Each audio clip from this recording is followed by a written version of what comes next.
Who is Cen? Cen is a bomber. Cen is a person that likes to be known. Bombing. How did I like to start? I started by looking up at the trains and seeing graffiti on the trains and said, I have to do that for some apparent reason. I don't know. From 79 on, because from 79 on is when I was really being noticed and was hitting them hard. Before that time, I was just another name going by. We were out to take over a line. We would start off with a minimum of 300 throw-ups a night. You want to hit hard. You want to hit hard at first. You don't want to come out soft. You don't want to come out in drips and drabs. You want to come back out with a lot of impact where, you know, the next morning you're able to be noticed. You know, the next guy see you out there and say, what the fuck happened, you know? And you want to see it all. It's like, and then the next night you have to be out there again the next night and you gotta do another 300, you know? And if you don't do 300, I mean, there's a problem. After I woke up, we're taking the morning, we're jumping on the station and we're photographing the subway cars through a lens of a camera. After we would get our photographs, we would check out the nearest racks and we'd rack the paint for that day, for that evening. And that evening we'll be in the yard and we'll back bombing the trains again and repeat the next thing the next day. The next day we'll be going back, waking up in the morning, going to the station, photographing, go out racking, go painting at night. Being chased, getting chased. What's chased all about? Chase is when my brother's mad, we did a Blockbusters. Well, actually, we were running Blockbusters for a while. We had a famous saying there, crazy man is on the run, getting chased and having fun. I mean, basically it's saying it all. What it's saying is, you know, you're out there, you're doing your thing, you're getting chased by the law at the same time, but you're having a whole lot of fun. Lines. What lines did I hit? IRT were my lines. Broadway line, which is the 1 line, the 2 line, the 4s, the 5s, the 6s, which is I was king of, lifetime king actually. Home yard is a 6 yard. That is my yard. The 6 yard. The 6 yard was a place where I can be relaxed. It was a place where I can rest my hat at night. I lived there. That was my home. I spent my youth, my entire youth in that 6 yard. Yes, the entire youth in the 6 yard was my home. Whole cars. How many whole cars have I done? I don't know how many whole cars I ever done. It was a lot. It was probably more than most people would ever see in a lifetime. I might have done within a couple of years. A whole car is when you paint the entire car from one end to the other end, top to bottom, windows and all.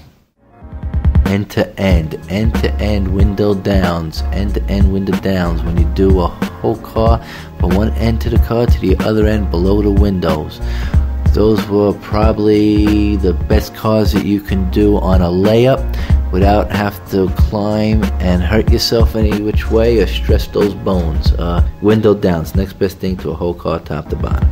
Married couples were always good. You could do 2 whole cars, 2 window down whole cars, and you knew that it will always be together. And if you knew you did 2 nice cars, you knew if somebody wanted to go over you, they had to go over both cars because you would see the other one because they never disconnect.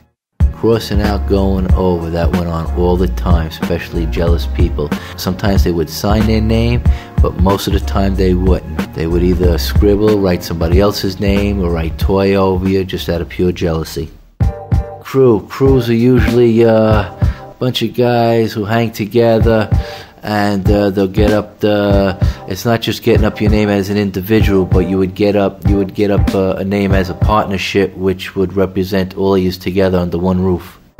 Caps, fat caps. Now that's something to talk about. I mean, fat caps back in the day. I remember when we had the Jif Foam fat cap from a product called Jif Foam oven cleaner, which you would get a 6 to 8 inch line, perfect round line.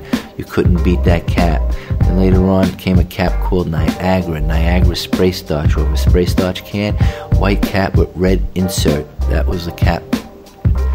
Then we had caps. We had a cap which Comet 1, the Crazy 5 used to call the Flash Gordon. The Flash Gordon was a cap that came up to a top point with an arrow on it, which you would get anywhere between an 8 and a 10-inch line. You couldn't beat that line. We had caps. We had, later on, we also had panel magics. Panel magics that had the orange insert. Then there was the kitchen magics. I think it had the brown inserts. Then there was bathroom magics, and they had the baby blue inserts. I mean, those caps were all fat caps, and they were all good caps for back in the days. European caps. Now those are caps today. Those are caps of the future, should I say. Basically, what you're seeing in those caps is what we had in the past, you have today, and probably at the next level.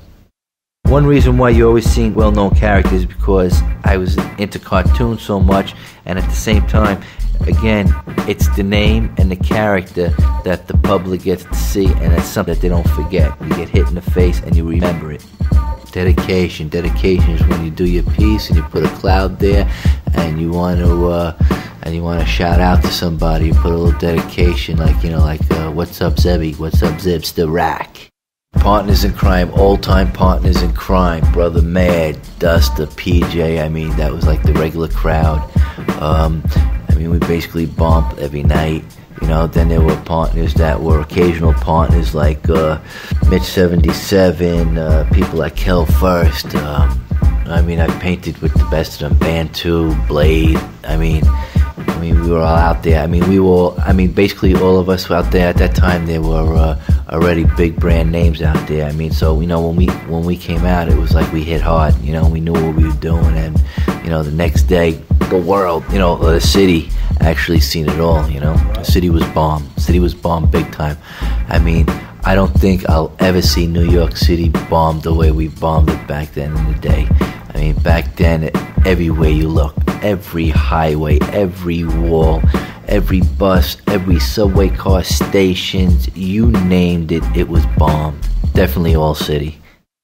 Boys in Blue, Hickey and Ski, two of the head guys in the Vandal Squad. The Vandal Squad's two top cops that took their job serious in more than one way. They appreciated the artist, and they appreciated the job that they were a cop. They had the best of both worlds, and they knew how to work the system. They retired not too long ago, and I had the honor of doing the Hickey and Ski whole car top to bottom. Mad Scene on the fives. Which one? With the red, orange, and yellow. Red, orange, and yellow. That's what the walls come tumbling down. That was done in Esplanade on the fives in the wintertime. Whole car top to bottom by Scene. I think I was in that tunnel with Is the Wiz from TMB, the Master Blasters, that night in early winter 1981. Shy 147, he spoke to me about through Style Wars that I had denied that I was there at a certain time, and I wasn't there. All these years, I didn't know what he was talking about. It was on the time when PJ and Kat went over the Min Shy 147 Genie car, and he had called me up the next day and asked me if I was there, and I told him no, and till today he swears that I was, but I wasn't. And I've just found that out about some weeks ago, in 98, since 1982. Style Wars, right? The highlight of Style Wars wasn't watching it on your television. It was actually going to the main event, seeing the private screening, and all of us that were in it, were hanging together and viewing the whole thing, cutting and ranking on each other. That was the coolest thing then, Whenever I just hear Style Wars, I would have to just remember 1982, because that's when we had done Style Wars. That's something I can never forget, Look, we talked about it 16, 17 years later. It's just being released now over here in Europe, and it's got a whole new life. Style Wars. Well, it started back with Henry Chalfant. I bumped into Henry probably about 1980, and I was taking photographs on the ones, and Henry was up there photographing himself, and I don't know who introduced who to who. I don't know if we just walked up on each other, and before you know it, I find myself going down to his studio down in Manhattan on 65 grand, and from there on, he used to show some photographs and all, and hook us up with our own pieces like that, and before I know it, Henry's in the graph scene, you know, and whenever we're doing a whole car or new pieces or something like that, we'll be on the telephone there and say, "Oh, Henry, on the 5s and 2s tomorrow morning, brand new whole cars," or the next day, "Henry, we're on the 6s, brand new whole cars." Henry's up there bright and early in the morning, like boom, there he is, and he's up there before us, and he's snapping away, and he caught, with the camera equipment that he had at the time, we were still in the old 110 camera phase days, and some people still had the old 126s, it's even before the 110s, and he was up there while the trains were running express, with his camera just snapping away, and they would come back clean and crisp, and we go down to his studio, and there he is, he's laying out the cars on the tables and everything, and he goes, "Hey, these are yours," so that was all good at that time. There were definitely people that weren't covered. I mean, there were people that were in this movie that weren't up as much as others were that didn't get in. I guess that's just the way it goes. I mean, that's the breaks, What it was all about was paint the train to get around, get the fame, and what better way? Next thing was to be on television, so of course everybody jumped on that wagon, and I so happened to be one of the lucky ones that got some more play than others. It was just a time, I guess, being at the right place at the right time, and I know I was there. I'm glad I did get my exposure because I was painted heavy out that time, I was just like every night, day in, day out, that was my whole life, and this program is unbelievable till today, it's like 15, 16, 17 years later, and it's like a cult movie, I mean, people read it word for word to me, it's like unreal, and I just, does a lot for me, Basically, All City, I mean, especially if you're a writer at the time there, All City was like you were going to all lines. I mean, you'd be in the Bronx one night, and you'd be painting up in Baychester layups, the next night you might find yourself someplace out in Sheepshead Bay in Brooklyn. All City is being one place and another place and over here, and then you're All City. You're on every train line, what more can I say? That's All City. When trains roll, you're sure that somebody's going to see your name if you're All City because you're on every line. There ain't really that many guys out there that really went All City and just like took over. Is the Wiz, from here to fame, there you go, beautiful thing, and like Is the Wiz was one of the men that you could actually say he was All City at one time, I mean, he hit IRTs, BMTs, you name it, he blasted it, insides, outsides, and again, these guys, there was like no end, they, unreal. Guys like Min 1, I mean, he did his rounds for a while. A lot of people don't really talk about him too much, but I think he did enough to be talked about. PJ made the rounds for a while, At one time, Common and Blade, did an all-city move, you know what I'm saying? Maybe a little bit earlier in time, like 79, maybe they were like, giving their little kick, the last hurrah. They did a nice little bang out. Buzz One was another man that very rarely is spoken about. If you want to talk All City, I mean, he's done it. He's been everywhere. Another man that All City, when I'm going to bounce back to, is Quick. I mean, he's another guy that bombed All City. Going back to Lee, I could hardly even remember back of any cars that he had done that I didn't like. I mean, everything he did for the time that it was done, he caught my attention out there. He was the man back then. Story with Cap. What you talking about bombing? I mean, he's a true bomber. He never was All City as far as All City. I mean, he hit other lines, but as far as the 5s and the 2s, he did some serious damage on him. The damage he did goes down in history because he destroyed numbers and numbers of whole cars that were done to the point of where it actually probably ruined that era of time of graffiti. It actually changed, in my eyes, it changed that whole time that we had of running whole car top to bottoms, window down, whole cars in colors. He just took that all away and brought it back to the going into throw-ups, because it didn't make any sense to do a whole car if it wasn't going to run, it was going to get dogged the next night, So as much as people may hate him, he's also a key player for that period of time where he did damage. He hurt a lot of people in the sense of ruining their pieces, but he did change the course of graffiti. Dondi. He was another guy that also bombed letter lines, also other than the IRTs. Something about Dondi, his style was different. I liked his style. Just the way he drew like a wild style, but in a sense it was still kind of readable. The way he used his colors, the way he filled them in and just blotched them up there. He's another guy that he got some credit and all, but he should have also got some much more play than he ever did receive, because he did a lot also.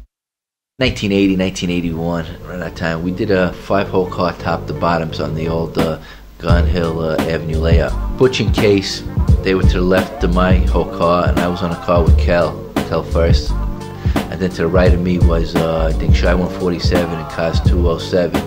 And then the rest were, off the top of my head, there's Crash. I don't remember who everybody was there at the moment, but what really took me that night was, there's a man, Case 2, with one arm, and we're on this catwalk. The wood is all rotted. The railing on the catwalk is just like deteriorated to the point where at any moment it can fall down. But here's a man with one arm, and not only is he on the catwalk railing, leaning and painting the top of the train. It was just unreal. See a man with one arm to do what he was able to do. I mean, the way he just painted the whole car top to bottom. Like in the yard, we used to stand 1 foot on one train, 1 foot on the other train, and then lean and then paint. But there wasn't really another train there. So he's actually on this wiggly old catwalk, juggling with his arm. I'm watching him bounce the arm back and forth off the train. You know, the where the arm is supposed to be. You know what I'm saying? To maneuver everything. It was just amazing to see how he did it with one arm and paint this whole car top to bottom. You know, it was just like unbelievable. I mean, after I seen that, knowing all these other pieces that he'd done, and say, you know, what he did was much more than what more people were able to do with two arms. You know, he was able to do it with one. It was just amazing. That's something that just caught me at that time. You know, and something I'll probably never forget. Back in the day when we bumped heads, he almost beat one day. That's how we met him. We were walking down Westchester Square by the 6 yard, and myself, Screwy Louie, my brother Mad, we were coming up one way and he was going another way. He had gone through the entranceway of the 6 yard, which was never allowed for anybody to go through at that time, you know, and he almost caught a beat for going through there. But when at the same time where he was just ready to catch that beating from my brother and the boys, a train rolled by and it was a dust piece up there, and I looked at it and it caught my eye. It caught my eye where I said, you know, this guy's got potential, you know. So I grabbed him on the side and put my arm around him, and we took a little stroll down the block, you know. And I told him, I said, look, I said, you're gonna catch a beating now. I said, but you know what? I says, why don't you meet me tonight? I says, you and I will go to the yard and we'll do something, and then we'll see where you stand, you know. So that's why you see me in that program being as if I was the teacher, because at that time I was his teacher to an extent. Nicky was unbelievable. He had hidden talents in him which wasn't released yet, you know. And once he hooked up with me, it's like, you know, when you teach somebody, they'll combine your style and then their own style, and they become better than you. Well, he's a good example. He's a product of that. He was just like, after he had released his inner energies and took what I taught him and he combined them, he turned out to be unreal till today. He used to do that stringy pieces after a while, which he also had got the basis from that from me. And then at one time after, we had like a fight where we were not getting along, and he would, all the outlines that I used to keep feeding him to do, and he wouldn't basically go strong with them. He would keep trying to work his string bean type style, I call it, you know. And when we had the fight, he pulled out all the old outlines that I gave him, and he just like pushed it in my face. He just like, every night he was in the yard doing these cars, whole cars, window down, whole cars, boom, boom, one after the other. And they were all the outlines I was giving him, and it was like, I was like, he wouldn't do this stuff when I'm hanging with him. Now he wants to burn my ass, you know? So we made up later on, you know, we had a little fist fight and all, and you know, that squashed that all, and we got back together again. And then we did in 84, I think it was 84, 83, we did a string of comeback pieces, you know, like UA is back cars, you know, we were banging out 2, 3, 4 whole cars a night, you know, window down, whole cars going into the windows and just blasting the sixes non-stop just to show, you know, that we're back, you know. We hit the number pretty good, you know, but that was the story behind that. Well, how I see the history is a lot of people, especially in New York, thriving on like, I did this, I did that, I did this, I did that. Yeah, somebody had to pick up the market the first time, you know. Yeah, somebody had to write their name the first time. That's fine, you know. Yeah, that's good, you know. The knowledge of the history is important for me, of the past, the present, and the future, you know. A lot of people just get lost in just what's in the past, I know, especially back at home, you know. At one time, I didn't think, maybe because I wasn't schooled here, like here, meaning in Europe itself, I didn't think you guys knew much about any of the history more back in time. But now that I see more and keep in touch with more people, I see that you understand it and want to know the knowledge of it more or less, you know what I'm saying, of where it came from, where it was all about. But at the same time, you know you can't stay at that period of time. You got to move on and keep going, you know what I'm saying? So I mean, I hope I'm explaining myself correct, but to me, knowledge is important of it all, but also, you know, where you are today is important, and where you're going tomorrow, you know, that's a key, you know, that's a key thing. My opinion, I don't care who came first, I don't care who came 1970, I don't care who came 1975, I don't care who came in 1988, 1992, the way I see it today. Maybe I might have looked at it a little bit differently back then because I didn't know. What is important is what you're doing today, right now. You know what I'm saying? But it's necessary to understand what it was all about. I just felt there was just a little bit too much nitpicking. You know, like, who did this first? Who did the first cloud? Who the first 3D? Well, you know what? Maybe it was the sign shop and the sign painter down the block who did the first 3D on a letter. You know what I'm trying to say? I mean, who did it first on the train? Okay, fine. Well, in the meanwhile, you can walk down the street and see a sign that has a 3D on it. You know what I'm saying? That says Joe Blow's Auto Body. You know what I mean? So, what are you trying to sell me here? You know, I mean, I couldn't understand all that nitpicking and everything, you know? And so I basically now trying to just gear myself looking in the future direction, you know, like, where's it going now? You know what I'm saying? Because I know all that past anyhow, and to me, I probably know it better and well than most people that it's a lot of nitpicking that's unnecessary. There was a period of time where I was writing by myself for a long time. Maybe my brother would come, or I was just so into it at one point, you know, that I would go and sit at the train yard and just wait for a train to come. I just wrote with so many different type of people.